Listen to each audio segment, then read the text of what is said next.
Amém. Amém. Obrigado, André. Obrigado, queridos jovens. Primeiramente, eu quero agradecer e parabenizar por essa iniciativa. A oração, ter uma vida de oração não é fácil para os jovens, né? Eu já disse certa vez que quando era jovem, quando me colocava para orar, e não conseguia me concentrar por muitos minutos. E logo, né, a mente voava, os pensamentos voavam. Então, eu, né, quero parabenizar vocês, porque a oração é que move, né, a ação de Deus, o braço de Deus. E, em segundo lugar, eu quero aproveitar o que o irmão Ezra acabou de compartilhar essa noite, inclusive em Piracicaba, que a melhor forma de orar ao Senhor realmente é conversar com o Senhor. Né? Quando comecei a desenvolver uma intimidade com o Senhor, as orações, né, deixaram de ser aqueles discursos vãos, né, mas passaram a ser algo muito mais gostoso, né, muito mais que eu consigo me concentrar, consigo conversar com o Senhor e se torna algo frutífero, né, e produtivo. Então, que essa noite, né, que o Senhor possa cada vez mais desenvolver em vocês jovens esse hábito de orar ao Senhor, mas de desenvolver uma intimidade, de conversar, produzir alguma coisa útil, né? Eu acredito que nós vamos ser muito úteis nessa vigília, né? Que o Senhor preparou para nós. Em terceiro lugar, quando me perguntam, Pedro, qual vai ser o seu encargo, né, para o próximo evento, a próxima, né, reunião? O meu encargo geralmente é as últimas palavras do Senhor, né? Aquilo me motiva, aquilo então me queima, né? O fogo, né, tá aqui dentro de mim.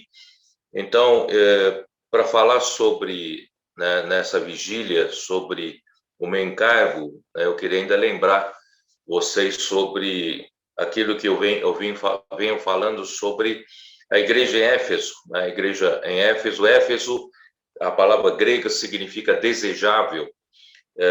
Eu queria usar de uma maneira um pouco diferente do que os outros usaram, né? Eu queria mostrar para vocês que a igreja é objeto de desejo de Cristo e o homem é objeto de desejo de Deus. Deus sempre desejou o homem. Quando Deus, né, na eternidade passada, ele planejou, né, criar o homem, ele já planejou criar o homem do jeito que ele criou, né, a sua imagem e semelhança, e soprou, né, nas narinas de Adão, né, o sopro, né, o fôlego de vida. Isso produziu o espírito humano e a alma humana, o espírito humano capaz de receber o próprio Deus, para que o próprio Deus pudesse um dia habitar em nós e não só, né, colocar sua vida e natureza em nós, transformar o nosso ser natural, mas ele mesmo se torna a nossa pessoa, a nossa personalidade, e no fim, né, produzir a igreja, e a igreja então será, né, a noiva de Cristo, e se unirá a Cristo, e essa união orgânica, né, fará de nós totalmente um com Deus. Né? Isso é uma coisa impensada, né, para o homem, mas Deus assim, né, projetou para nós. Portanto, a igreja é desejável, né, para Cristo, é um objeto de desejo, né, de Deus. O homem é um objeto de desejo de Deus. Então, quando eu falei sobre a igreja, eu falei então sobre a Eva, quando foi produzida, primeiramente Deus levou Adão a dar nome a todos os animais. E Adão foi dando nome a todos os animais e não achou entre os animais nenhum auxiliador que lhe fosse idônea, nada encaixava que pudesse ser o seu complemento, né? que pudesse ser a sua metade, complementasse a ele. né? Então Deus fez adormecer Adão e do seu lado retirou uma costela. E a Bíblia fala em hebraico, transformou-a numa mulher a partir da costela, e essa palavra transformar é a palavra construir ou edificar. Então, a Eva não surgiu num passo de mágica, né? De repente se tornou uma mulher, mas houve um processo de construção, um processo de edificação. Isso Deus está querendo dizer para nós que, né, na realidade, no corpo real, para que a igreja fosse produzida, era necessário que Cristo morresse. Adão adormeceu significa Cristo morrer na cruz por nós. Quando Cristo morreu na cruz por nós, do seu lado fluiu sangue e água, sangue para nossa redenção, porque o homem havia caído, o pecado havia entrado no mundo e pelo pecado a morte. E a morte passou para todos os homens, e todos os homens, né, carecem da glória de Deus, porque todos pecaram, não havia sequer um justo nessa terra. E sem derramamento de sangue não haveria remissão, nós estávamos todos perdidos, condenados, julgados para terminar no lago de fogo. Mas graças a Deus, pelo sangue de Cristo, nós então fomos redimidos, porque Deus projetou, né, para o seu Filho a igreja, que é formada por nós homens, né, que tem a vida de Deus. Graças a Deus pela sua morte vicária, redentora, e nós então recebemos a vida de Deus. Essa vida de Deus, quando o homem crê no seu coração que Deus o ressuscitou a Cristo dentre os mortos, e confessarmos com a nossa boca que Jesus Cristo é o Senhor, nós passamos a ser um filho de Deus, porque nós recebemos a vida de Deus e nós recebemos o próprio Filho de Deus em nós. Então, essa vida que entrou em nós nos fez pedras vivas. 1 Pedro 2, pedras vivas. Então, a partir desse momento, né, começa o processo de edificação. Então, Deus precisa edificar a sua igreja. Então, é aí que eu entrei em Mateus 16. Em Mateus 16, né, ali fala, né, Jesus então pergunta para os seus discípulos, quem vocês acham que eu sou? Porque o que o povo disse, né, no máximo eles acham que eu sou apenas um dos profetas, mas eu não estou satisfeito com essas respostas. E vocês que estão comigo tanto tempo, que vocês dizem que eu sou? Pedro, recebendo a revelação de Deus Pai, Pedro então diz, tu és o Cristo, o Filho do Deus vivo. Essa revelação do Pai se tornou a base para a construção da igreja, para a edificação da igreja. Graças a Deus, quando nós conseguimos enxergar pela revelação do Pai que quem vai edificar a igreja é Cristo, ninguém mais é capaz de edificar a igreja. Nós, no máximo, somos seus cooperadores. Paulo falou, de Deus somos cooperadores, né? Um pode plantar, outro pode regar, mas é Deus quem dá crescimento. Então, o edificador é Cristo, porque ele é o comissionado, o ungido de Deus, o Cristo, né, para essa tarefa específica que é edificar edificador. Ele é o edificador. Agora, com que ele vai edificar? Então, nós já temos o construtor, nós já temos o arquiteto, já temos o engenheiro e nós temos o construtor, o executor de obra. Agora, nos falta matéria-prima. Nós precisamos de materiais de construção. Quem vai construir uma casa, né, primeiro precisa contratar profissionais para construir. Ou uma empresa para construir, mas também precisa comprar materiais de construção. Então, onde nós vamos conseguir materiais de construção? Para a igreja. Então, Jesus disse, né? Deus Pai disse, tu és né, revelou a Pedro. Pedro disse: tu és, né, o Filho do Deus vivo. Quer dizer, não só Jesus era o Cristo, o construtor, o edificador, mas ele é a origem da produção de materiais de construção. Ele é filho do Deus vivo, portanto, dele procede a vida eterna. E não só isso, ele se tornou homem, morreu e ressuscitou. Então, ele também é detentor da vida de ressurreição. Então, com a vida eterna do Pai e com a vida de ressurreição que é Cristo, ele então produz pedras vivas, materiais para construção. Então, aí começa o processo de edificação. O processo de edificação começa com o quê? Começa em buscar materiais de construção.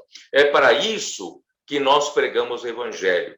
Né? Os comportores dinâmicos estão nas ruas, mesmo na pandemia, né? 200 a 300 comportores estão nas ruas, estão, né, passando, né, mais de 8 mil a 9 mil livros por dia, né, para contatar as pessoas, mas eles abordam, Deus nos deu uma abordagem celestial.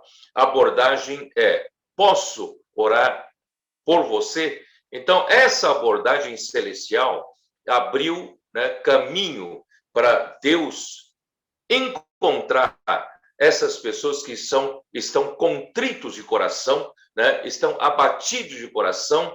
Então, são pessoas necessitadas da vida de Deus, e os comportores dinâmicos começaram a encontrar nas ruas, e não só os comportores, o Avança Jovem, graças a Deus, está fazendo um trabalho maravilhoso, né? Indo para as ruas. Aqueles que não conseguem sair para as ruas por causa da pandemia, também podem sair via digital, né? Muitos jovens, né, foram contatados e foram ganhos através do Avança Jovem, e não só isso, os próprios irmãos da igreja, assim como São Carlos, o Avança Sênior, eles não aguentaram ficar em casa, eles também saíram, né, em frente à Santa Casa, e eu sei de muitas outras igrejas que os irmãos saíram às ruas. Mas isso tudo é para quê? Para buscar material para a construção da igreja, para buscar material de edificação da igreja. Então, de um lado, Cristo é o edificador, ele é o construtor, né? E a revelação do Pai é a base, o fundamento para edificar. E agora, Cristo também é o Deus, Filho do Deus vivo, dele procede a vida de Deus, a vida eterna, a vida de ressurreição, e nós precisamos cooperar com Deus e as ruas para encontrar materiais para a construção. E Deus nos deu a abordagem maravilhosa que é: posso orar por você. E também aproveito para dizer que o evangelho que nós pregamos, ele é o poder de Deus. Romanos 1, versículo 16. E o poder de Deus sai da nossa boca, porque sai pela palavra do evangelho. E a nossa boca muitas vezes fica trancada.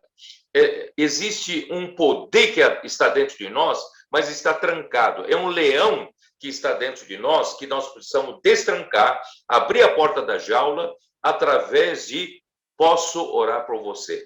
Vamos sair, né, abrir a nossa boca, deixar escapar essa frase, e nós vamos deixar escapar o evangelho, escapar o leão. Posso orar por você? E então aí o leão sai, deixe que o evangelho faça o seu trabalho. Aí você não precisa mais se preocupar muito, Deus, o Espírito, vai fazer todo o trabalho com a pessoa. Aí então, né, produz-se, né, você faz esse primeiro contato e a pessoa está muito aberta para ser cuidada, para ser trazida para a igreja para material de construção. Então, nós então fazemos uma lista de contatos e nós cuidamos dessa lista na igreja. O Avança Jovem, graças a Deus, já é muito completo. Vai desde o trabalho nas ruas até mesmo o trabalho de rede de cuidado, de grupo familiar de jovens. Bom, então, isso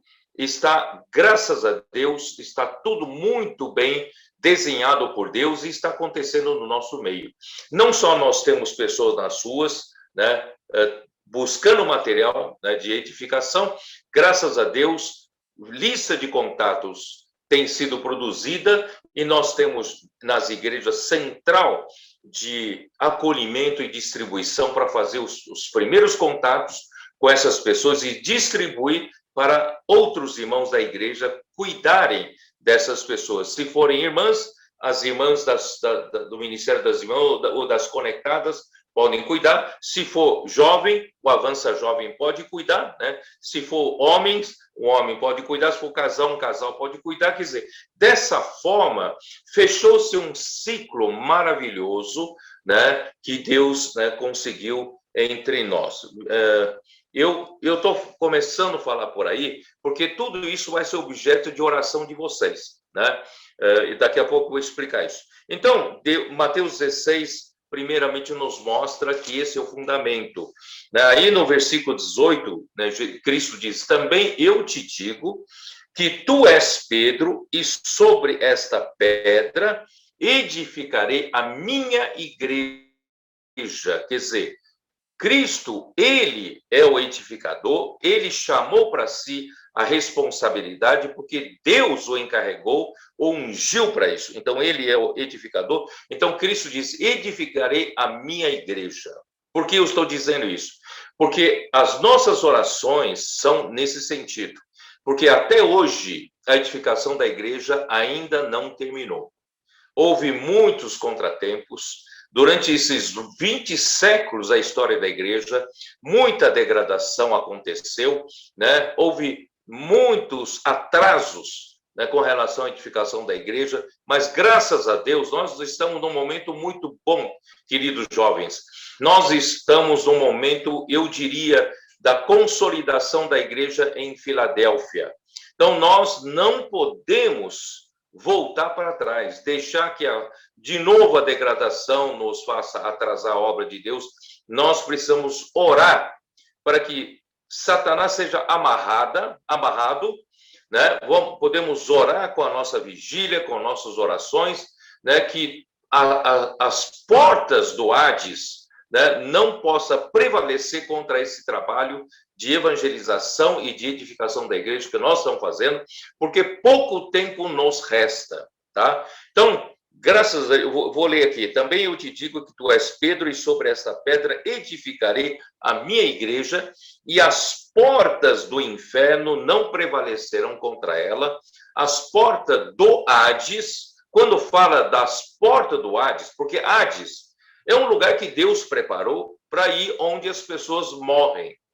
Tanto, né, os que creem no Senhor, como os que não creem no Senhor. Só que irão para seções diferentes. Então, o Hades em si é uma coisa que Deus providenciou. Mas as portas do Hades, não. As portas do Hades representam a autoridade das trevas, a autoridade de Satanás, o império das trevas. Portanto, existe uma luta, né, entre dois reinos, uma luta, né, uma luta entre duas autoridades. Nós estamos debaixo da autoridade de Deus, mas Satanás não está contente com tudo isso, principalmente nos nossos tempos. Nós estamos quase, né, no limiar da chegada do Senhor. O momento da aurora já chegou. Nós estamos presenciando momentos maravilhosos.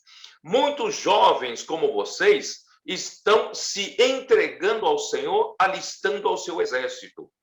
Tudo era para acontecer ao contrário. No momento em que, né, a apostasia vem, no momento em que o mistério da iniquidade opera na sociedade, é para os jovens todos ficarem apagados. Os jovens todos se afastarem de Deus, se afastarem, né, da palavra de Deus, se afastarem da igreja. Mas não, na igreja em Filadélfia, a coisa está acontecendo ao contrário. Nós estamos vendo o milagre da aurora. Em chegando a aurora, muitos jovens estão se consagrando ao Senhor de uma forma milagrosa. O Avança Jovem tem feito muito bem esse trabalho. despertado muitos jovens, né, para esse momento final. Bom, muito bom. Então, por quê? Porque existe uma luta entre o reino de Deus também contra a autoridade das trevas. Essa luta dos reinos, então, exige muita oração. Por isso que no versículo seguinte diz assim, versículo 19: dar-te-ei as chaves do reino dos céus, o que ligares na terra terá sido ligado nos céus, e o que desligares na terra terá sido desligado nos céus. Essa palavra, né, o Esdras já explicou muito, que aqui diz, graças a Deus, que Cristo, ele é aquele que tem as chaves do reino. E ele entregou para a igreja essa chave do reino dos céus. Por um lado, Deus usou Pedro para abrir a porta, né, do evangelho, da fé, para os judeus no dia de Pentecostes. E também Deus deu essa chave para Pedro, abrir a porta dos gentios na casa de Cornélio, em Atos capítulo 10, para que nós também, que não somos judeus, tivéssemos uma porta de entrada para o reino. Então, essas são as chaves. Mas, a partir daí, essas chaves estão com a igreja. Então, quando a igreja amarra, quando a igreja ata alguma coisa aqui na terra, aqui é amarrado. Mas quando a igreja abre a porta, quando a igreja abre a porta do reino dos céus, quando a igreja desata, a igreja liberta, né? Então nós introduzimos isso para o reino dos céus. Então a igreja tem esse poder, essa autoridade de fazê-lo. Então, aparentemente parece então que a terra manda no céu. Então, eu acredito que o irmão Esdras, pelo que vocês me falaram do tema, irmão Esdras explicou para vocês. Então, parece que a terra que manda, mas, na verdade, o céu está pronto para fazer a vontade de Deus. Mas a terra, muitas vezes, não corresponde. A terra, muitas vezes, não entende, não compreende. Então, quando a terra, né, passa até a informação que vem do céu, qual é a direção do Espírito, qual é a vontade de Deus, então a terra passa, então, a seguir essa direção, amarrando ou desamarrando, aí sim a terra acaba fazendo a vontade de Deus que está sendo feita no céu. Então, o céu está pronto, mas está aguardando a terra entender a vontade de Deus pela palavra profética. A palavra profética nos dá direção, a palavra profética nos orienta qual é a direção do Espírito, qual é a palavra para onde Deus quer que nós vamos. Os 4 seres viventes, né? É importante eu voltar um pouco para vocês. Em Ezequiel, capítulo 1, mostra que ali havia 4 seres viventes. Esses 4 seres viventes representam, né? Nos representam, porque ali está, o homem está representado, a criação aqui na Terra, as criaturas aqui na Terra estão representadas, né? Com exceção dos répteis e dos animais marinhos, porque não haverá na eternidade futura, né? O réptil representa Satanás. Então, quando esses 4 seres viventes estão no céu, né, fazendo a vontade do Pai, né? Aqui diz assim, capítulo 1, versículo 15 de Ezequiel: vi os seres viventes, e eis que havia uma roda na terra, ao lado de cada um deles. Quer dizer, ao lado de cada um dos seres viventes, havia uma roda na terra. Quer dizer, os 4 seres viventes estão nos céus. Mas esses 4 seres viventes nos céus, quando eles se movem, a roda está na terra, se move. Então, os 4 seres viventes seguem a direção do Espírito.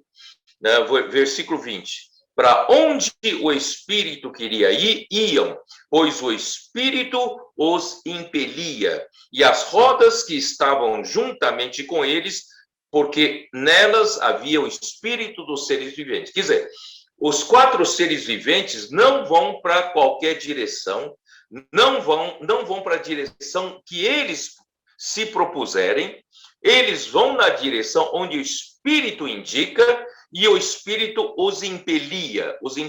Muito bem. Então, os 4 seres viventes seguem o espírito.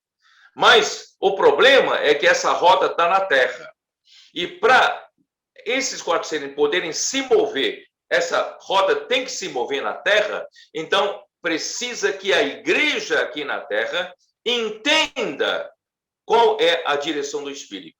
Qual é a palavra que o Senhor nos dá para nós entendermos a vontade de Deus. Então, quando a terra entende a vontade de Deus por meio da palavra, por meio do Espírito, aí nós cooperamos com os 4 seres viventes e fazemos os 4 seres viventes, nós liberamos os 4 seres viventes para ir para a direção do Espírito. Né? Vocês estão entendendo? Por isso que é muito importante, queridos jovens, as orações de vocês. Primeiro, a palavra de Deus. Quando a palavra de Deus chega até nós então entendemos o que Deus quer. Quando nós entendemos o que Deus quer, também precisa haver, da nossa parte, uma disposição. A disposição para fazer o quê? Disposição para orar.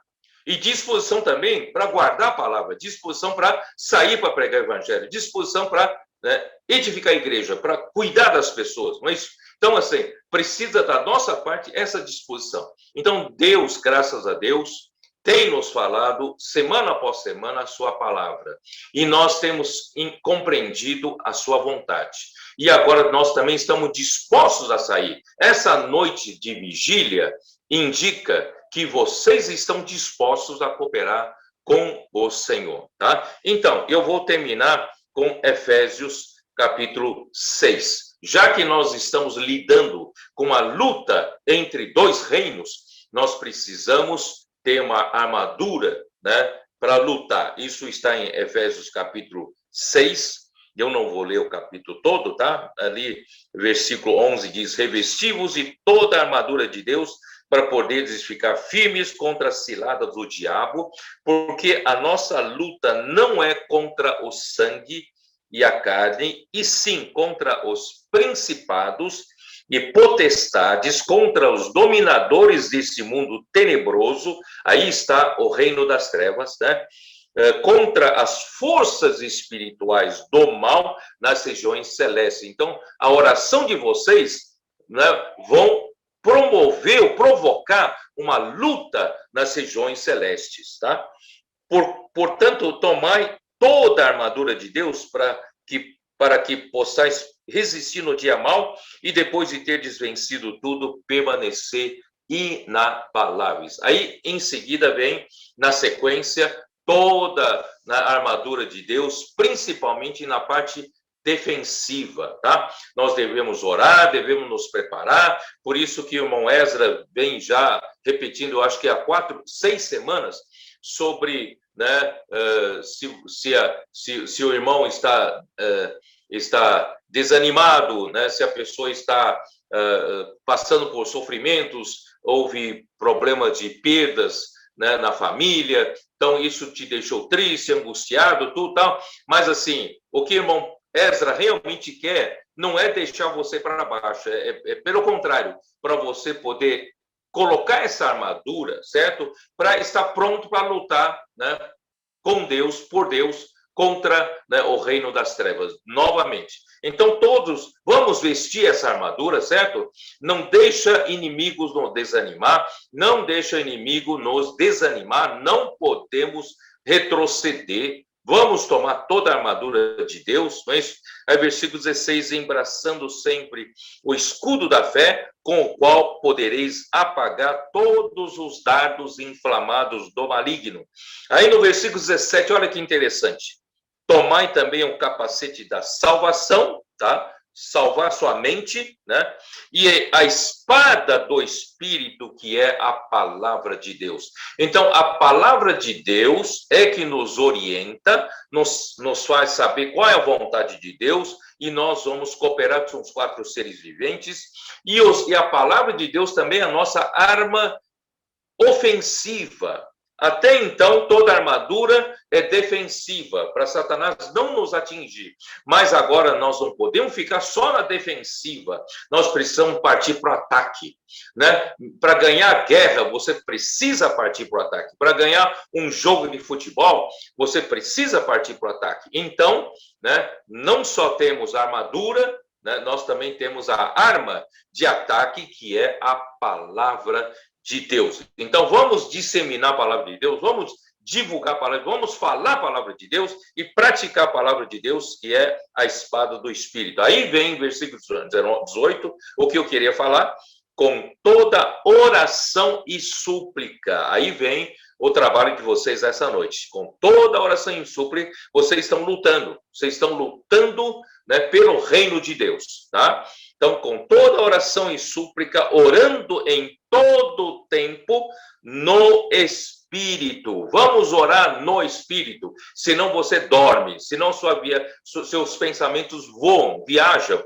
Vamos orar no Espírito e, para isto, vigiando com toda perseverança e súplica por todos os santos. Todos nós podemos ser atingidos por algum dardos do maligno, mas a oração nos protege, a oração nos cobre, né? Graças a Deus, através dessa vigília, eu acredito que Deus vai colocar um escudo sobre os santos, sobre os irmãos, porque vocês estão perseverando, né, suplicando e orando por todos os santos, mas também não só por todos os santos, e também por mim, para que me seja dada no abrir da minha boca a palavra, para com intrepidez fazer conhecido o mistério do Evangelho. Quer dizer, devemos orar pelos irmãos, devemos orar pela igreja, né, para que a igreja continue, né, a edificar a igreja, continue saindo para buscar material nas ruas, pregando o Evangelho. Posso orar por você, Colportagem, Avança Jovem, não é isso? A igreja saindo, produzindo contatos, vamos cuidar na rede de cuidados, e tudo isso nós precisamos orar, não deixar que o inimigo venha interromper isso. Vamos fazer com que isso tudo aconteça cada vez mais, em maior medida, nas igrejas, porque isso vai edificar a igreja, tá? Então, essa oração, vocês vão estar fechando, né, os muros para o inimigo não conseguir nos atacar internamente. Mas também vocês precisam orar, né, pelos apóstolos, né, por quem tem a responsabilidade de trazer a palavra de direção, a palavra que traduz para vocês qual é a vontade de Deus, para vocês poderem ir na direção e praticar essa palavra, para poder seguir a direção dos 4 seres viventes que são impelidos pelo Espírito Santo e para que o mistério do Evangelho seja conhecido aqui na terra, tá? Pelo qual sou embaixador em cadeias, para que em Cristo eu seja ousado para falar como me cumpre fazê-lo. Então, a oração de vocês tem todos esses aspectos, né, de função. Vocês vão estar cobrindo os irmãos, todos os santos, aqueles que estão enfraquecidos, estão, né, fragilizados. Vocês vão orar para fortalecer, para colocar armadura, para colocar todos para lutar de novo. Ninguém fique fora de combate. Agora também ore para quem toca trombeta. Ore para, né, Moisés, que está à frente. Continue a ter intimidade com Deus, falar a palavra de Deus, que nos dê a direção certa, né, da toque certo de trombeta, para que nós possamos lutar pelo reino de Deus e edificar a igreja. E quando Cristo voltar, ele poderá casar-se com a igreja gloriosa que estará pronta. E também nós vamos estar, depois de unir-nos com Cristo, os vencedores estarão com Cristo no exército dos vencedores, para vencer contra o anticristo e o seu exército, e derrotando de uma vez por todas e restabelecendo o trono de Cristo aqui na terra. Portanto, André, devolvo para você, né? Eu desejo uma boa vigília, que vocês todos possam, né, ter recebido o encargo do Senhor. Vocês podem orar nessa direção, tá bom? Amém. Obrigado.